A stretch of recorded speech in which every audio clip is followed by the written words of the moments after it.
At this point, we have the privilege again of welcoming Liz Goldgood. No.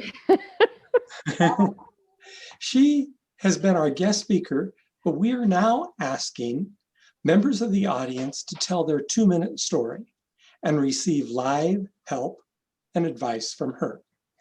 Our first guinea pig is our storyteller, George Skivington, whom we just heard pitch. Other storytellers did not pitch today. Liz, any advice for George before he starts? Make sure I can see you. That would help tremendously. Speak, say thank you. Yeah, good. Nice to see you. And go for it. And I literally am all ears. All right. So the whole idea of goat shells came about, like I said before, when like me and my friend John, and when I would just go solo on camping trips. And so one problem that I kept running into was with the camper shell that I had on my truck. Headroom was really, really limited. I could like hardly sit up in the back of my truck without hitting top of my head on the shell. And so the whole idea came about from that. I wanted something where I could pop up to give me enough headroom where I could stand up. And so that's where the whole idea came about. And I'm going to stop you right there because I have some ideas and some upgrades for you. All right. So if I'm understanding you correctly, you're driving and you didn't have enough headroom, correct? Right here? No. So, when we go out on like camping trips, we vehicle camp. And so my truck has a camper shell on the back. Oh, okay. And so when you're sleeping in there, since it's, it doesn't provide a lot of headroom. So yeah. Okay, so one of the things, let me share this axiom, which is one of my favorites, which is specifics are terrific. Specifics are terrific. So instead of saying you didn't have much headroom, it would be so much more compelling to say, here I am laying horizontal, I'm 6'4". Between here and the top of the roof, I only had 4 inches. Can you imagine trying to maneuver within 4 inches? That's less space than they give officers who used to be aboard the Midway. So do you see how that makes it really compelling? And again, going back to what we talked about earlier, you're painting the picture. Okay. So all of a sudden, if you're thinking, if you are claustrophobic, if you've ever felt uncomfortable, can you imagine, pretend you're in a thing and trying to get up, and between you and that top of this, I only have 4 inches? That's the problem that I'm solving. So bring more of like a story element into it, kind of. Very much a story. And then this is something, and I have to be careful here because I laugh because I do this with my kid all the time, which is, especially if you start asking for money, investors think, oh, it's hip, it's cool, we can talk about this, we can talk about snowboards, we can bet this, but they're also really reluctant to hear a lot of, you know, and so, and like, it was cool, and you know, and those are what we just call fillers. And I want people instead to really hear you. And so one of your objectives has got to be, especially when you're doing pitches, you got to kick to the curb any of those filler words. I want people to take you seriously. I mean, don't forget, I was from San Diego, and my kid, and the Tony Hawk, for example, that is our guy, right? Then we had the flying tomato, which thank goodness, finally someone with red hair. All I'm saying is these were the greatest, smartest, hippest guys, but eventually they got sponsorship because if you've listened at any time to them on media, they got perfect. Is that helpful? Yeah, very helpful. And then I think I just saw a little bit of your presentation, and you had something there about the amount of gear people take. Yeah. Yep. So that would be a great one to quantify. Let me give you an example. Do you know that the average person set out on a camping trip brings 25,000 pounds of gear, right? And make it think, if you haven't do this, a lot of times you do when you have weird measurements and people, it's abstract. One of the great things you can do is make it so they understand. Like sometimes you're talking about price. When people went out for coffee a lot, you could say that's only the cost of one cappuccino a day at Starbucks. Make it something they understand so that when you're doing this, do you realize that the amount of luggage they're bringing is equivalent to half of the Washington Monument or whatever the heck it is? But just make sure we really grasp how much crap they're bringing. Okay. Because I saw that and then I saw that and I was a little confused. I mean, that camper looked like, oh my gosh, enormous. Crazy over the top, huh? Yeah. So Yep. if you had something I could relate to, someone like me who doesn't camp, I would just understand it a little bit better. And I would like that. So, okay. Make sense there? Makes sense. Okay, cool. Any other specific question before we move to the next person? Not right now, but if I have one, I'll put it in the chat. Okay, perfect. Thanks. George, I'm kicking it back to you. Okay. Our next one is Lee Grube, A1 DJ Entertainment. Hear me, all that good stuff. I can hear you. Okay, I'll get started. Hi, my name is Lee with A1 DJ Entertainment, and I'm coming to you for an investment because I already have a company and I want to help expand. I started the company in 90s. I got on with it with a DJ out of San Luis Obispo, California, who came here because he realized Vegas is the entertainment capital of the world, didn't really have any good DJs. He taught me everything I need to know, and I took over the company in 2003 and ran it successfully from 2003 to 2010. And I still kind of run the company on the side. I am an IT expert, so I kind of switched over in 2010 when our president said, don't bring your weddings to Vegas, don't bring your conventions to Vegas. We're in the middle of a recession.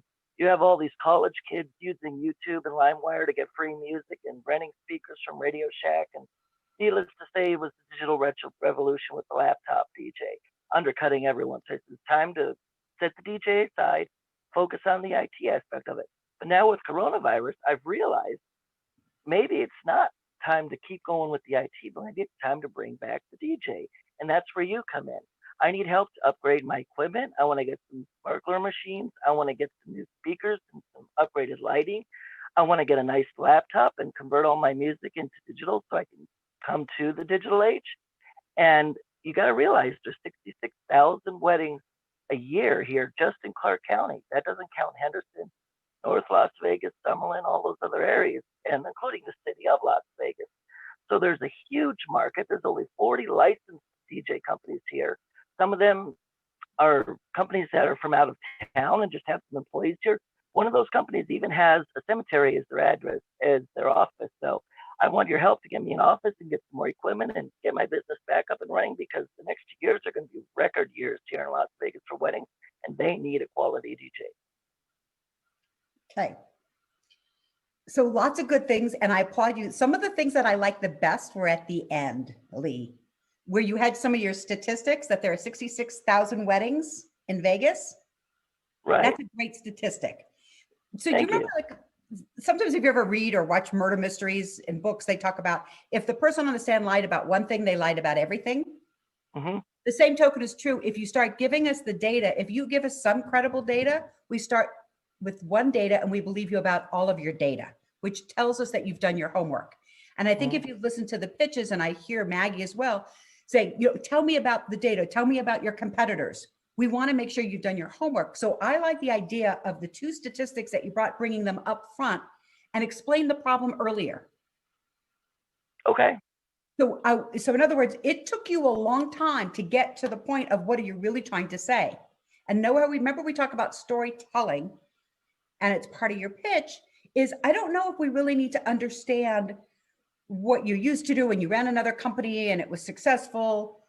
We care about that when it comes to, this is why you should invest in me, because I took a company from X $100 and made it X million dollars. That we care because that shows traction and you have success.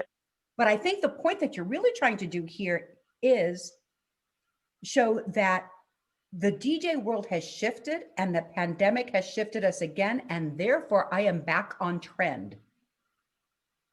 So whether it's our governor, Sisolak, sorry, there's something on my screen which I'm trying to see if I can get rid of it so I can see you there, Lee. Sorry about that. I don't know why we have a little pop-up, but I'll get rid of it so I can see your smiling face. They're probably taking a poll of which presentation you like best. Oh, okay.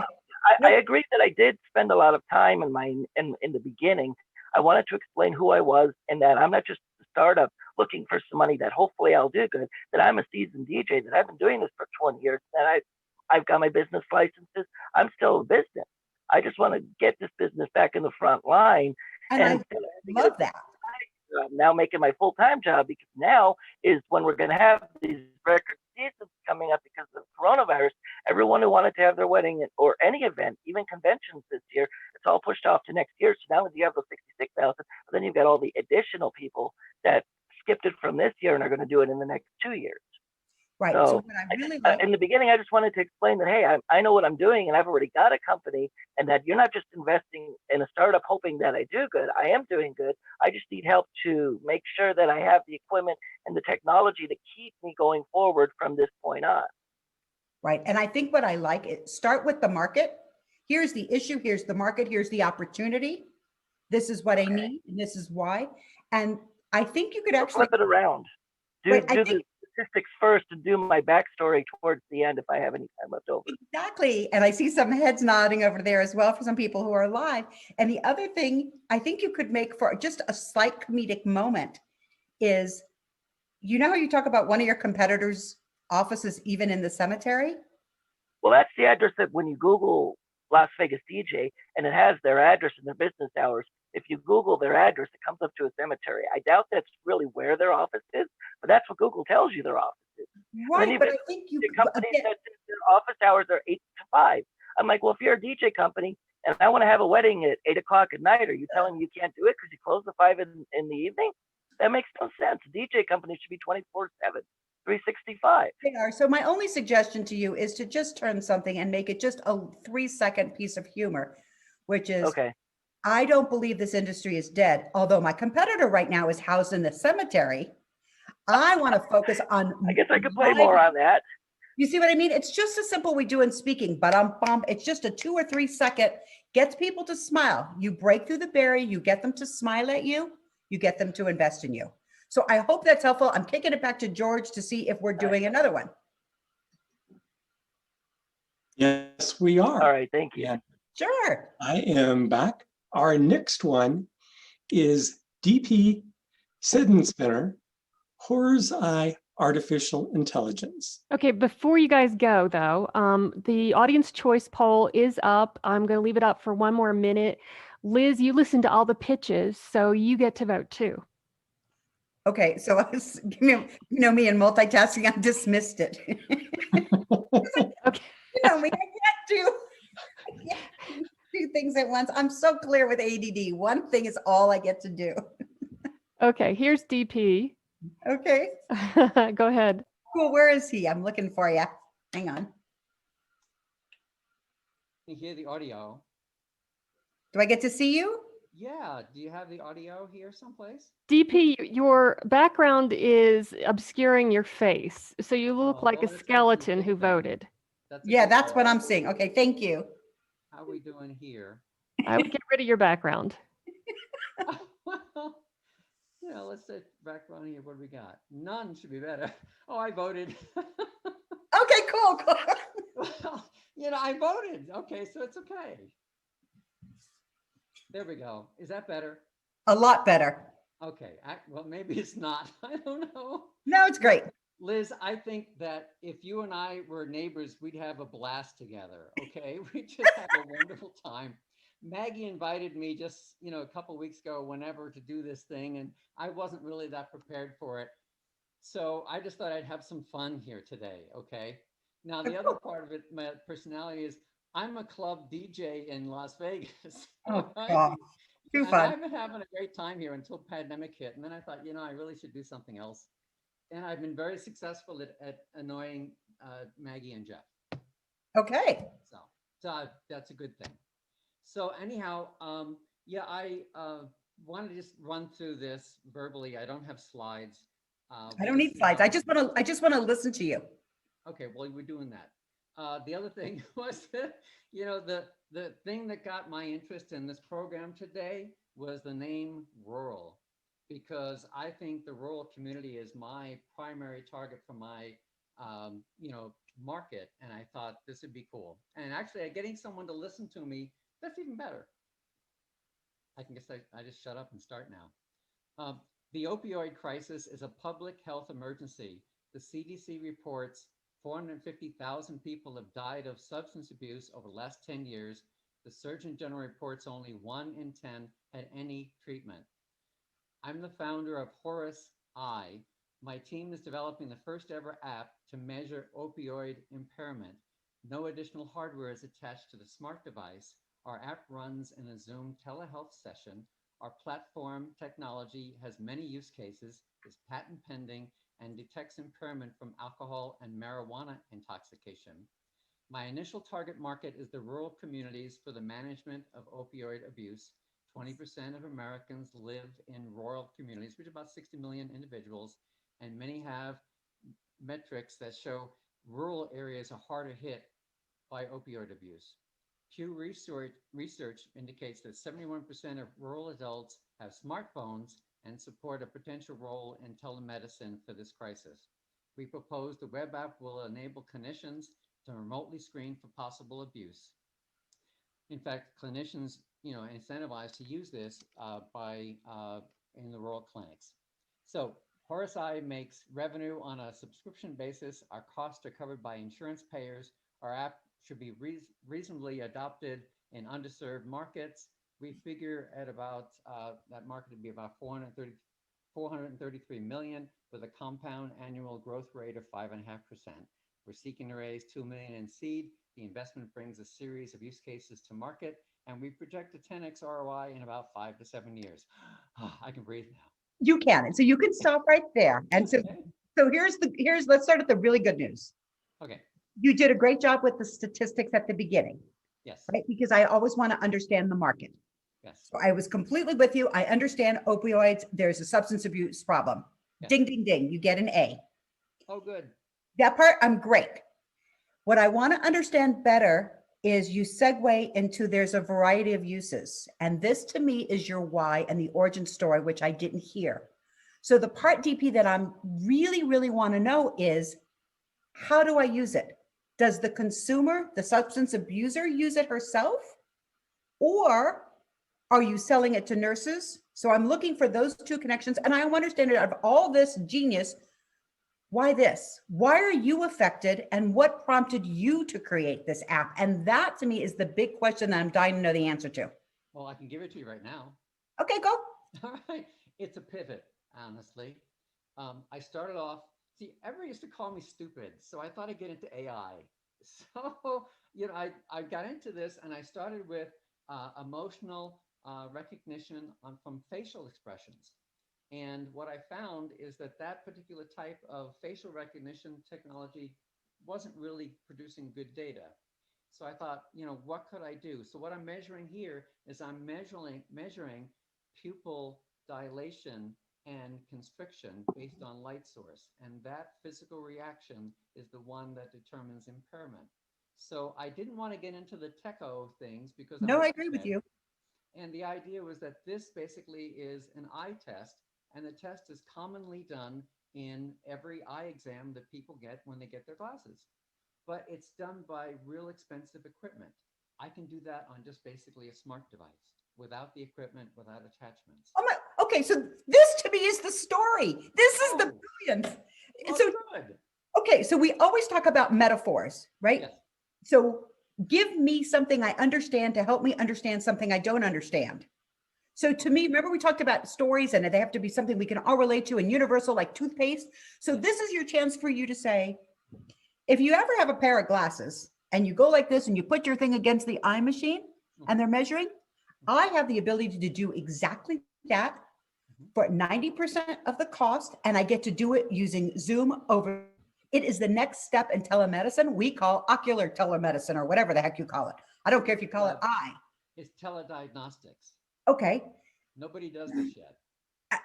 But the point is, I completely get that because it helps me understand. I've had my eyes examined and my head examined, and therefore with this one, that's even better. So to me, all of this stuff, I like the substance abuse statistics, but I think you have to go back and say, so here's the problem and here's our solution.